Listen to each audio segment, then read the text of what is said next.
Yeniden merhaba. İkinci kez tekrar geçtik kameranın karşısında soru cevaplar olarak. Videoların altındaki soruları sağ ol topladın. Videoları izlemesen de topladın. Yoğunluk olan sorulara daha çok yer veriyor. Kesinlikle. Hepsini toplamaya çalışıyorum. Dediğim gibi aklınızdaki sorular varsa videonun altına yazın.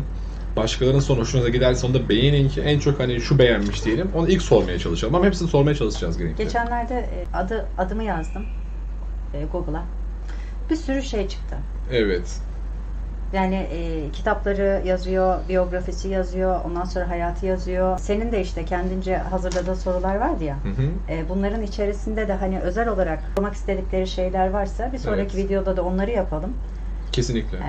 Yani çünkü ne olduğumu, nereden geldiğimi falan merak ediyorlar. En önemli soruyu sorabilirim şu an aslında. Yani insanlar bunu aşırı merak ediyor. En sevdiğin kuzenin kim? Tabii ki sensin. Kesinlikle. Başlayalım istersen ablan sorularla. Tamam. Evet. Hangi boyutta olduğumuzu nasıl anlarız? Aynı başlıkla bir tane video paylaşmıştım daha önce. Hı hı. Ama temel olarak şöyle diyebiliriz. Dünya çabasından vazgeçmediyseniz, hala kaygılarınız, hala size acı veren şeyler varsa, Eckhart Tolle buna acı bedeni der. Hı hı. Nefslerin bittiği noktadır. Bu da bizim aslında dünya hayatımızın, birinci boyutumuzun bittiği noktadır. Çünkü bize acı verebilecek dışarıdan bir şey kalmıyor artık. İçeriden zihinsel olarak çektiğimiz acılar oluyor. Onlar da kabir aleminin içerisinde. O da işte özgürleşmek için, gitmek için bir telaş içerisindeyiz ama maddeyle ilgili bir kaygımız yok. Kaybetmişiz, etmemişiz. Onunla ilgili kaygımız yok. Sadece hizmet etmek zorunda olduğumuz, sevdiğimiz insanlara, değer verdiğimiz insanlar için orada biraz çabamız oluyor. Hı hı. Buradan da o çıkarımda bulunabilirler ama çaba o şekilde bir çaba değil. Diğer videoda anlattım zaten. Kesinlikle. Bunları. Daha çok bedensel aktivite içindeyseniz birinci boyut nefslerin bittiği noktadır. Bu da bizim aslında dünya hayatımızın, birinci boyutumuzun bittiği noktadır. Çünkü bize acı verebilecek dışarıdan bir şey kalmıyor artık. Daha çok bedensel aktivite içindeyseniz birinci boyuttasınız. Daha çok zihinsel aktivite içerisindeyseniz ikinci boyuttasınız. Hem bedensel hem zihinsel aktivite içerisindeyseniz de ve çıkmazdaysanız üçüncü boyuttasınız. Zaten dördüncü boyut kafası biraz daha farklı yaşanıyor. Dördüncü boyuttan da ölüm var. Oh, pardon. Anlaşıldı değil mi? Kesinlikle. Sen şu an kaçıncı boyuttasın? Ben de emmare diyeyim. Ben tatlım emmareyim. Ben de emmareyim. Ara sıra pişman olduğun şeyler falan oluyor gerçi ama. Şöyle söyleyeyim. Birinci boyutun içerisinde olduğun için hala emmarede sayılıyorsun bana göre. Benim pişmanlığım yapmadığım şeylere karşı. Yaptığım şeye karşı pişmanlığım bu zamana kadar çok nadir olmuştur. Çok nadir. Yapmadığım şeyler aklımda kalıyor. Keşke yapsaydım. Ama yaptığım şeyler iyi ki de yapmışım diyorum. İşte keşkeler de levvame sınıfına giriyor ya. Yani. Demek geçmişim. Emmare 1 miydi 2 miydi? Emmare. Bir hala bir. Birinci boyuttasın. Hala çaban var. Bedenin de sıcak. Kesinlikle. Şu an felaket. İkideyken soğuyoruz çünkü. Bu soru nedense bugün denk gelmiş. Kilo vermek için hangi çakramızı çalıştırmamız lazım? Bazı çakralarınızı tam tersine çalıştırmanız lazım. Üçüncü çakrayla alakalıdır. Mide bölgesi sindirimle ilgilidir. Kilo nedir? Bizim güçsüzlüğümüzü saklama yöntemimizdir aslında bir şekilde. Bizi bir şekilde zarara uğratacak insanlara karşı kendimize edindiğimiz bir korunma mekanizması diyebiliriz kilo için bazı şeylere karşı. Bizi üzecek olan olaylara, duygusal olaylara karşı da kendimize bu zemini oluşturabiliyoruz. Ne zaman ki artık o yükten vazgeçmemiz gerekiyorsa o zaman işte zayıflamak için gereken şeyleri yapmaya başlıyoruz. Soru neydi? Kilo vermek için hangi çakrayı çalıştırmamız lazım? Çift çakraları çalıştırmanız lazım. Kendinizi sevmeniz lazım. İkinci çakrayı çalıştırıp zihinsel olarak bazı imgelemeler de işe yarayabiliyor. Ve sakin olmayı, çok hızlı hareket etmemeyi öğrenmeniz lazım. Yani çabayla bir şeyin olmadığını, bazen ataletten dolayı da kilo alabiliyorlar insanlar. O zaman da nedir? Zayıf çalışan çakralar oluyor. Hani vücut dengeli olursa zaten kilo da dengeli oluyor. Demek ki çok zayıf olmakta da dengesizlik var, çok kilolu olmakta da dengesizlik var. Benim gençliğimi hatırlıyorsun, yani kemiklerim sayılıyordu, omurgalarım sayılıyordu tek tek, omurlar. Bayağı evet. Sonradan ne olduysa, gerçi hamilelik zamanında kilo almıştım. O normal. O normal. Bana değil o, başkasını veriyorum. Diğer soru. Kundalinisi uyanmış insan nasıl anlaşılır? Yani insan kundalinisini uyandırsın nasıl anlar yani? Benim kundalinim uyandı demesi için ne olması gerekiyor? Kesinlikle hayata daha diri gözlerle bakıyorsun. Sosyalleşme konusunda problemler yaşanmıyor. Daha doğal akışta sohbet edebiliyorsun. Herkesle iletişimini iyi hale getirebiliyorsun. İlk kundalini uyanışının zaten olgusu bu. Köklenmeye başladığımız bir süreç ve kendimizi çok güçlü hissettiğimiz bir süreç. İlk başta zayıf hissediyoruz. Kundalini uyanışından sonra iyice güçlü ve her şeyi yapabilirim gibi hissediyoruz. O yüzden Kundalini enerjisiyle iyice dolduğunda tabii yürüyüş iyice dikleşiyor. Başlarda o kadar dik olmasak da. Yaptırımlarından anlaşılır. Çünkü emmare başlamıştır. Emir zincirinin içerisine girer. Emirlere ara sıra karşıda gelebilir. Çok hırçın olanlar da var ara sıra. Ya da sözünü geçirtenler de var. Bu da çakrasının durumuyla bağlantılı. Uyanmış insan daha güçlüdür, sesi gür çıkar, beni görün demeye başlar. Ben diye bir şey var. O tamam mı? benlik, Yeni evet. ben. Hani yeni özelliklerim var benim. Evet. Benim kundalinim açıldı, 7. boyuttayım ben. Bakın falan ben diyor. buradayım falan. Bir tane kızcağız var, televizyona falan çıkıyor. Çok da böyle hoş izliyorum. Birkaç tane programa çıkmış, sürekli saçıyla falan şey diyor. Ben diyor 7. boyut diyor varlığıyım, siz 1. boyut varlığınız diyor. Aklıma bile geliyor ama. Neyse o Boru şey boş. değil. Yani boyut kavramını zaten sadece bir 5. boyut terimi vardı. Hı hı. 1. boyut, 2. boyut kavramlarını zaten insanlar benden duydular ilk olarak. O yüzden boyutları benden iyi bilen kimsenin olmadığını bilerek biraz da böyle ego göstereyim mi burada? Yok be, ne egosu ya. Yani 7. boyut zaten çok zor bir boyut ama 1. boyutta artık kendini fark etmeye başlıyorsun. Kendi özelliklerini fark etmeye başlıyorsun. Ve bunlarla da kendini gösterme çabası içerisine giriyorsun. Hemen pazarlamaya girmiyor. O ikinci frekansta oluyor.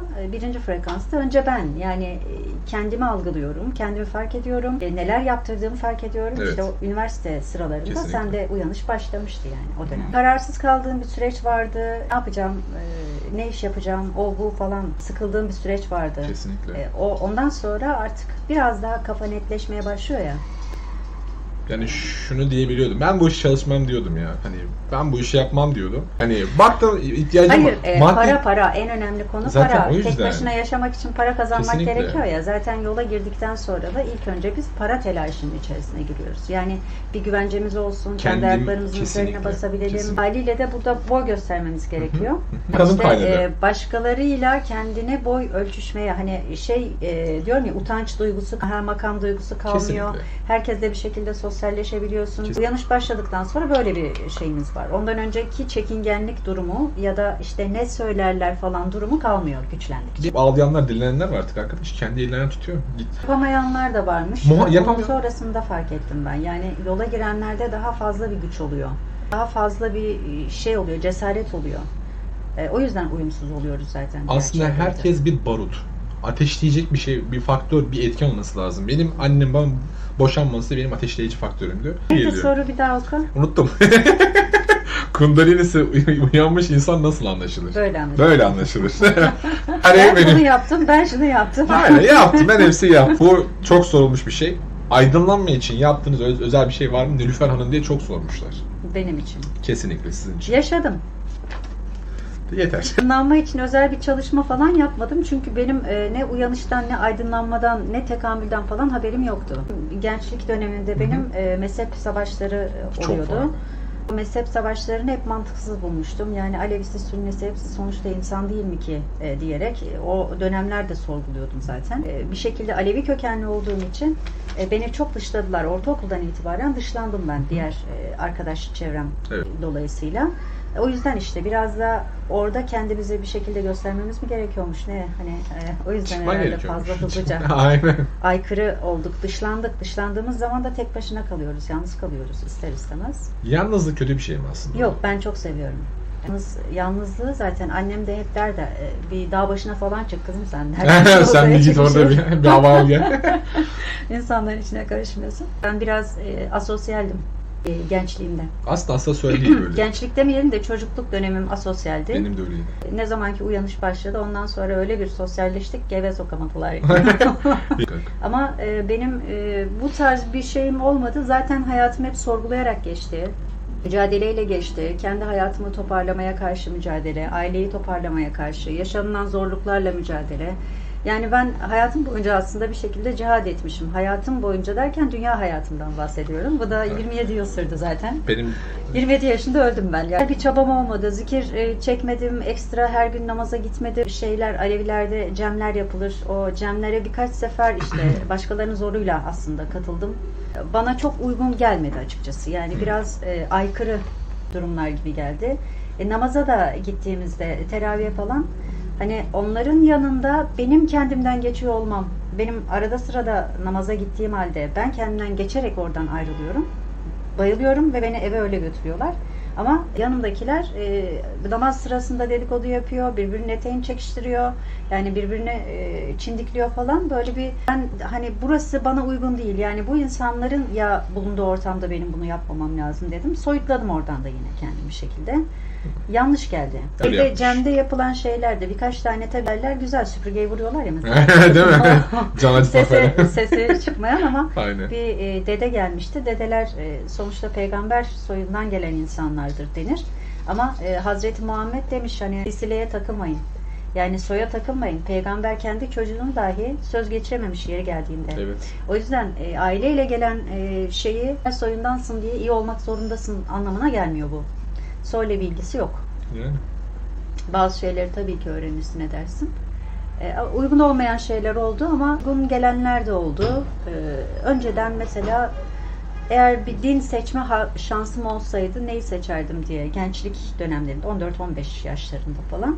Budizm çok iyimser ve çok savaşsız geçiyormuş gibi algılardım. Çünkü İslamiyet'in içerisinde savaş var. Hristiyanlarla Müslümanlar savaşmışlar, Haçlı seferleri bilmem neler falan. Evet. Dinler tarihine girdiğimizde Budistler kimseyle doğru düzgün savaşmamış. Yani o zamanki kafam tabii. Sonra ateist olduk, deist olduk, monoteist olduk. Yani bir sürü şey olduk. Din kavramına tutunmadan aslında, hiçbir dine tutunmadan ilerledim. O yüzden sorgulaya geldim. Din nedir? Doğru yaşama kurallarıdır. İnsan olmanın vasıflarını öğretir dinler. Toplumda nasıl uyumlu şekilde yaşanır bunları öğretir. Yapılmaması gerekene karşı uyarıcı bir faktördür. Evet. Yani bütün peygamberler kendi dönemlerinde yapılmaması gerekenlere karşı uyarılarda bulunmuşlardır. Hani bu şekilde davranmayın, iyi olun. Ama her peygamberin tabii zamanı, dönemi birbirinden farklı olduğu için tabii. Ve koşulları birbirinden farklı olduğu için en rahatı budaymış. O yüzden belki ben de rahat, kendimce rahat bildim yani çocukken. Ama herhangi bir dine mensup değilim. Şu an dünya üzerinde bulunan hiçbir dine mensup değilim canlar. Bazılarınız soruyor. Muhammed'in bir sözü var, sizin dininiz ise benim dinim bana diye. Aynen öyle. O yüzden dinde de asla kimseye karşı zorlama zaten olmaz. Bütün dinlerin ortak noktasını bildiğim bir yerdeyim şu anda. Biri de sormuş ki mesleğiniz nedir diye. Bu benim Bunu çok bilmeyenler zor, sormuş daha çok çok. zor cevabını bulamadığım bir soru. Yoldaki yol haritalarını gösteren ve yolda rehberlik eden, işte burada bu var, şurada şu var şeklinde tanıtanlar vardır ya. Evet. Bunlara rehber denir. İşte ben de nedir? Ahiret rehberi diyebilirim. Ama bu bir meslek değil. Bu benim gerçek vazifem. Yani Yolda ilerleyebilmek için hani götür beni gittiğin yere. Kim götürür? Rehberler götürür yani. Ruhsal rehber. Ya da belli yönlerde liderlik de sayılabilir. Olabilir. Ruhsal liderlik. Olabilir. Başta gidiyoruz yani. Aynen. bu bayağı sorulmuştu. Hangi çakrada olduğumuzu nasıl anlarız? Şu an ben mesela hangi çakradayım? O çok eski bir soru olması lazım. Onunla ilgili 3 saatlik bir video paylaştım. Evet, oradan izleyebilirsiniz falan. Çünkü anlatsam da 3 saat sürecek. Her çakrada ayrı bir olay yaşandığını, enerjiler, frekanslar değişiyor, enerjiler değişiyor.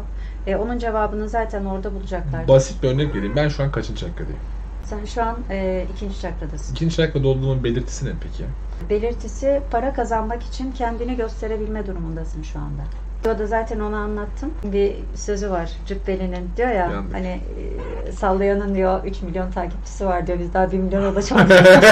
Hani onlar ikinci şeyde kendini pazarlayabilme yetisine sahipler. Yani benim böyle bir vasfım var, ben bu konuda kendime güveniyorum deyip bir şeyi ele alıp yapma becerisinden bahsediyor. İkinci çakra para konularını da içerdiği için para kazanabilmek için kendini gösterme durumları. Evet, o videoda zaten aktarıyorum o şeyleri. Bu zamana kadar hiç ışık görmedim.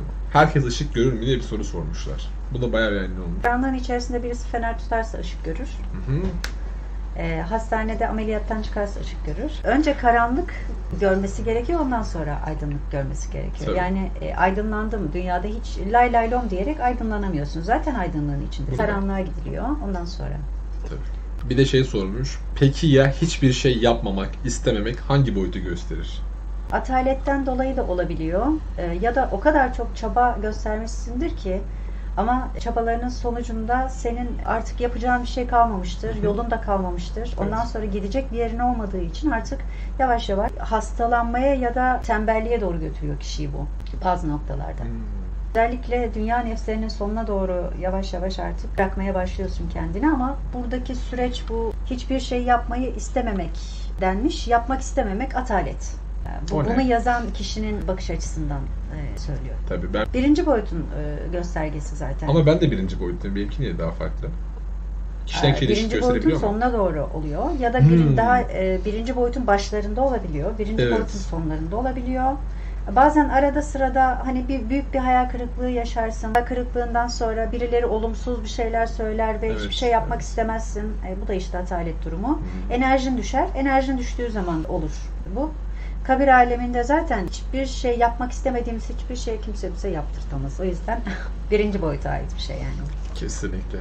Başka bir soruda, bir yaşamda aydınlanmayanlara ne oluyor? O zaman tekrar mı doğum oluyor yoksa yazmış. Çoğunluk zaten ölmeden önce ölüm denilen tecrübe yaşamayacak. Bunlar birinci boyut. Bu bedenin içerisindeki her hücre özeldir ve bir şeyi tamamlar. Bir beden gibi düşünelim. Bedenin çoğunluğu zaten normal hücreler. Ve yardımcı hücreler o hücrelere yardım ediyor. O yardımcı hücreler de belli zamanlarda tetikleniyor. Bir işte bağışıklık sisteminde bir problem olduğunda, hastalık olduğunda vesaire. O hücreler gibi düşünebilirsiniz aydınlananları. Aydınlananların hangi noktadan aydınlandığı da yapacağı işe göre değişiyor.